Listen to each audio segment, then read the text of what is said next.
and this is Lit Happens, your celebration of the literary arts here in Saskatchewan. Today, I'm very pleased to welcome Kristine Scarrow. Now, Kristine is a novelist who has received an In the Margins Award for her first book, Throwaway Girl. Her second book is If This Is Home. Welcome, Kristine. Thank you. Thanks for having me. Well, Kristine, I'm so pleased to have you. We've gotten to know each other a little bit through the writing community in this province, which I find so supportive. And I'm so excited about your next book. I was lucky enough to hear you talk about it as you were finishing it up. So can you tell me a little bit about, just give me a little bit about what is this, If This Is Home, If This Is Home is all about? Absolutely. So If This Is Home follows a 16-year-old girl named Jace. She's been raised by a single mother, and she has a younger 4-year-old sister. And her mom is diagnosed with a terminal illness. And so she goes on a journey to find the dad that she's never really known, in the hopes that he's going to come and fix everything. And so where were some of the places where you drew your ideas from for this story? Well, one of the things I really wanted to explore, I tend to write in realistic fiction a lot of the time. So one of the things I wanted to explore was the notion that families are complicated. And so I really wanted to dig deeper into what that might look like in a family, and those bonds, forgiveness, and finding out sort of who your tribe is. And finding out who yourself is, I suppose, too. Absolutely. Yeah. So when you think back to when you first started writing, and your first book was Throwaway Girl, and you found a publisher quite quickly, and did you expect that you would be almost 3 books in, because you're doing quite well as an author? Yeah, no, I mean, it's certainly so grateful, and it's very exciting. But no, I didn't envision that for myself. It's been a bit of a whirlwind, and one that I for sure hope continues. Yeah, I've been very lucky, and the 3rd book is actually going to be coming out in February, so it's very exciting. And so did you find that your writing changed, your habits changed, your idea, the way the ideas came to you changed from the first book to the second book? I felt a lot of pressure for the second book. Throwaway Girl was received with a bit of fanfare, and it being your first book, you have a lot of self-doubt as to whether or not you can pull it off again and write another one, and how it'll be received. So there's definitely some trepidation with that. But the second book, yeah, I mean, you put it out into the world, you have the same fears and the same feelings that you have with each one, this sort of baby that you're releasing out into the world. And yeah, I've been lucky in that it was also received well, and I'm starting to have receive fan mail this year and things like that from around the country, which is super exciting. And like any writer, I think we just love to connect with the people who are reading our books. Now, when you were younger, did you always think, I'm going to be a novelist, and I'm going to have a series of books that I'm going to publish? Yes, when I was young, I thought that by the time I was 25, I'd have all these books to my name, and all these things that were probably not so realistic when you're 8, but that's what you dream about. And I did choose a different career path when I went into university. But the love of writing had never left me, and after I had kids, I kind of, it was gnawing at me to keep at it, and I decided that it was time to see if I could actually finish a manuscript, and that's how Throwaway Girl became finished, and how I started my journey.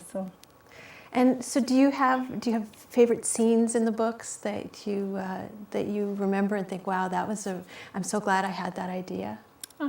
Yeah, I'd have to say in each book there's always a little part that's sort of special to my heart. The ending of This Is Home is dear to me. It's really neat to go back and read your work, and also feel those the senses of emotion that you're feeling, that you're hoping that your readers are feeling as well. So it is so connective, isn't it? It when is. You write it, and you know that when you read it and find that you can experience those feelings, then you've probably hit on something really special. We sure hope so, right? And so you've got the 3rd book is almost ready. Are you working on the 4th book then? I'm working on something completely different for the first time. Like I said, I'm usually based in realistic fiction and for young adults. And for the first time, I'm working on a middle grade chapter book, and it's comedy. And so it's been really different to write, and I'm having a blast with it. And it'll be interesting to see where it goes. Oh, I can't wait for that one. Now, you have a really interesting job here in the city that has taken your writing into a bit of a healing art. Yes. So can you tell me a little bit about that? So about 6 years ago, I started taking courses in the States for journal therapy. So it was taking my social work background and melding writing and healing together. And in doing so, started offering workshops and that sort of thing. And now for the last year and a half, I've been the writer in residence at St. Paul's Hospital as part of their healing arts program. And so do you do some writing there at the hospital? I don't do any personal writing at the hospital. Everything I do is in connection with staff, families, or patients, either by bedside, by referral, or in our art studio. And we work on any projects that anyone may have. Lots of times it's to visit and help get patients' minds off of their illness and their struggles. And it's a very, very amazing job to have. It's kind of magical. And you must hear so many wonderful stories, memories of from decades ago in a job like that. Yes, it's every day is different. And honestly, I feel like whatever I bring to the table is given back to me tenfold in the connections you make with people. And you get to see the strength and resilience that people have, which is something I've always tried to explore in my books. And so it's really rewarding to be part of that. It's such an honor. And to have that sense of gratitude, probably, and as a listener, you bring things that you're always collecting that will become part of something that may not go into a book, but it will influence how you can make those emotional connections that you're so good at doing. Well, I hope so. I mean, like I said, this job's teaching me far more than what I'm bringing to it. Yeah, it's a really, really wonderful role to have. So. Now, are there other things that you hope to write that you haven't explored so far? Yes, I would like to write a nonfiction book about writing and healing, and I'm also working on a memoir of the relationship I've had with my dad, who passed a few years ago. So, yeah, I'm trying different genres and spreading my wings, and of course, I hope to write more young adult titles as well. So. Well, we're almost out of time today. Can you tell me where we can find your books here in the city and throughout Saskatchewan?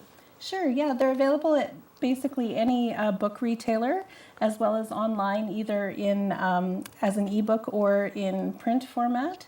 My publisher is Dundurn Press in Toronto. So, yeah, they're available worldwide. Thank you, Kristine. Thank you. I'm Danica Lorer, and this has been Lit Happens. You can find past episodes by going to Shaw TV Saskatoon on YouTube.